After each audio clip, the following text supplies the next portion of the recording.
கர்த்தரே உனக்கு நித்திய வெளிச்சமாயிருப்பார். இன்னைக்கு சூரியன் இருக்கோ, நாளைக்கு இருக்காது, நைட்டுக்கு இருக்காது. சந்திரன் நைட்டுக்கு இருக்கோ, பகல்ல இருக்காது. ஆனால் ஆண்டவர் எப்படி இருப்பார்? ஆண்டவர் நமக்கு என்ன சொல்லியிருக்கிறார் வார்த்தையில? உன் சூரியன் அது அஸ்தமிக்கவே அஸ்தமிக்காது, உன்னுடைய சந்திரன் அது மறைஞ்சே போ. அதெல்லாம் அர்த்தம் என்ன தெரியுமா? அந்த சூரியன் சொல்றது நீதியின் சூரியனாகிய இயேசுவை காட்டுது. நீதியின் சூரியனாகிய இயேசு அவர் நம்முடைய வாழ்க்கையில் அஸ்தமிக்கவே மாட்டார். அவர் எப்பவுமே இருப்பார், எந்த சூழ்நிலையிலும் இருப்பார்.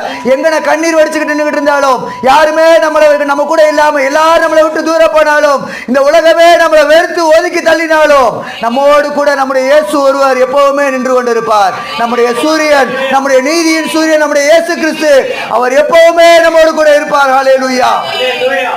நம்முடைய சந்திரன் அது மறைந்து போகாது. சந்திரன் என்று சொல்லுகிறது குளிர்ச்சி, அது கிருபையை